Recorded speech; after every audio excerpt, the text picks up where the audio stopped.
जानू जानू अकुबाई काय झालं जानूला? जानू ए बाळा जानू जानू काय झालं? अशी कशी बेशुद्ध पडली? नीलांबरी अगं काय झालं? मला काहीच माहित नाही. मी किचन मध्ये काम करत होते, मला काहीतरी कोसळल्याचा आवाज आला तर पाहिलं ही चक्कर येऊन पडली. कमाल आहे तुझी. लक्ष कुठं होतं तुझं? तुला माहिती आहे ना हिची तब्येत बरी नाहीये म्हणून. आजी आता एकही शब्द बोलू नकोस. जा बाई रेणुका, आतून एक कांदा फोडून आण. नाकावरती दिलं तर जरा शुद्धी. जानू जानू बाळा, जानू शुद्धीवर काय येत नाहीये. अशी कशी बेशुद्ध पडली माझी पोर? आई काय झालंय जानूला? उठ ना जानू. कशी बेशुद्ध पडली पोर? काय झालं आई?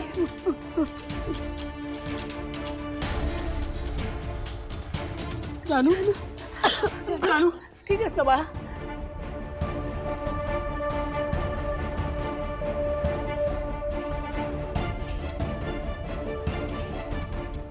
आई मला सांग, मला काही झालंय का?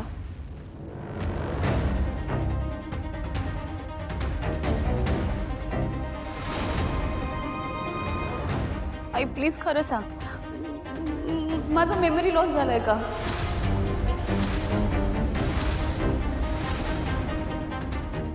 मला काही आठवत का नाहीये? आणि मला सांग, त्या जयंत कानिटकरांशी माझं लग्न झालं होतं का?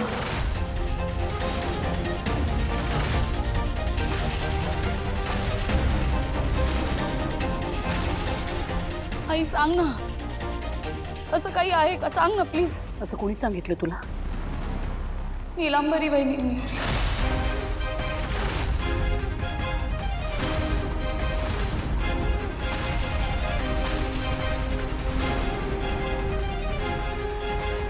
जानू जानू असं काहीही झालेलं नाहीये.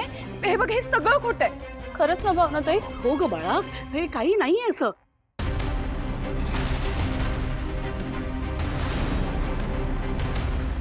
वेड लागले का हो तुम्हाला? का खोटं बोलत माझ्याशी? आई अगं वाटेल ते खोटं बोलले आम्हाला, आणि त्याच्यामुळे मला चक्कर आली.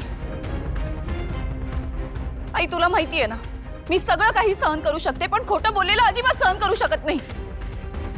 असं कसं वागू शकतात या? जानू जानू प्लीज तू जरा शांत हो. हा प्लीज. हे बघ अगं, नीलांबरी वहिनींचा ना स्वभावच असा आहे अगं, सारखी गंमत करत असतात त्या. तू नको ना एवढं मनावर घेऊ. हा प्लीज. आई मला वाटतं तुम्ही जानूला घेऊन घरी जा. हो हो जानू बाळा, हे बघ आपण आता घरी जाऊया. हा रेणुकाताई,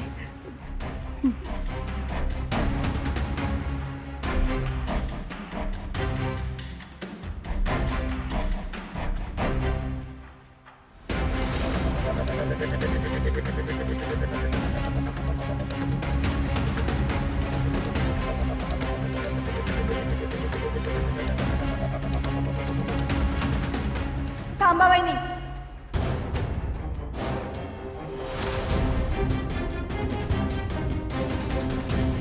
तुमच्याकडनं ही अपेक्षा नव्हती मला. माझ्या बहिणीची काय अवस्था आहे हे चांगलंच माहिती आहे तुम्हाला. माझी बहीण गेली आहे असं वाटत असताना अनपेक्षितरित्या ती पुन्हा आपल्या आयुष्यात आली. महाशिवरात्रीच्या रात्री जे घडलं ना, त्यानंतर आम्ही सगळेजण डोळ्यात तेल घालून तिची काळजी घेतोय, तिला जपतोय. तिच्या आयुष्यात मागच्या एका वर्षात काय उलथापालट झाली आहे ना, याची तिला कल्पनाही नाहीये. आणि अनपेक्षितरित्या जर तिच्या काही समोर आलं तर तिच्या जीवाला धोका आहे असं डॉक्टरांनी सांगितलंय. तिला काहीही कळू द्यायचं नाही असं निक्षून सांगितलंय त्यांनी. माझ्या आणि सिद्धिराजच्या लग्नाआधी मी सगळ्यांना ही गोष्ट सांगितली होती ना.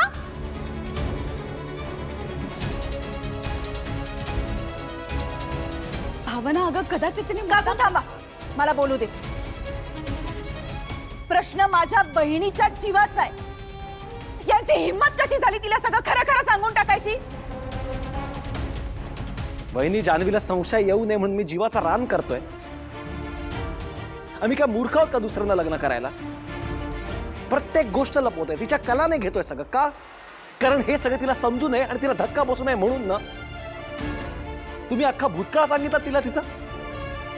सिद्धू एकदा बस, काही ऐकायचं नाहीये मला तुमचं. नीलांबरी, एवढा मूर्खपणा करशील असं कधीच वाटलं नव्हतं मला.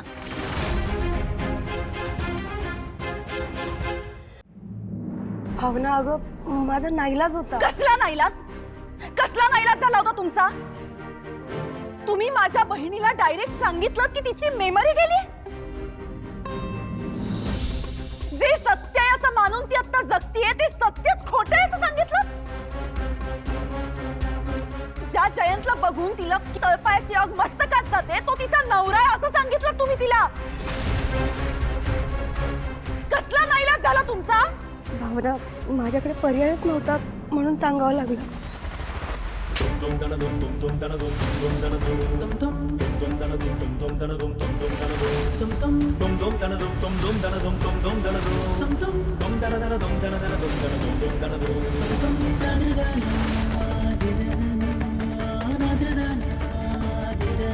माझ्या बहिणीच्या जीवाशी खेळल्याबद्दल.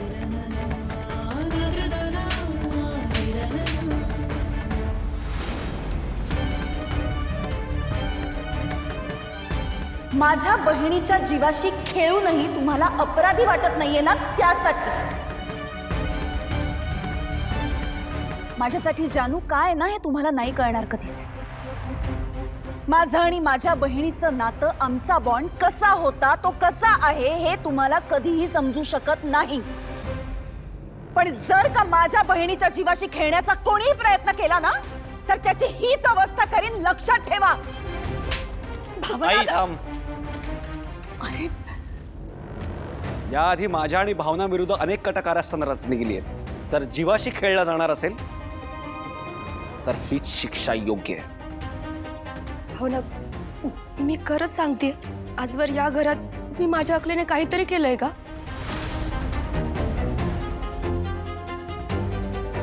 पण घरातली मोठे माणसं जर आपल्या खांद्यावर बंदूक टाकून जर चुकीचं वागायला शिकवत असतील तर त्याला शिक्षा कोण देईल? देवाची शपथ घेऊन सांगते मी की तुझ्या बहिणीला त्रास व्हावा हा हेतूच नव्हता माझा. मी फक्त तेच केलं जे मला करायला सांगितलं होतं.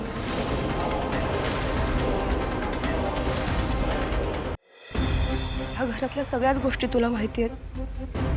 ह्या घरात मोठे सांगतील तसं राहायला लागतं. आजही मी तेच केलं. पण तुला जर विश्वास नसेल ना तर मारायचं असेल तर खुशाल मार. मी अजिबात विरोध नाही करणार.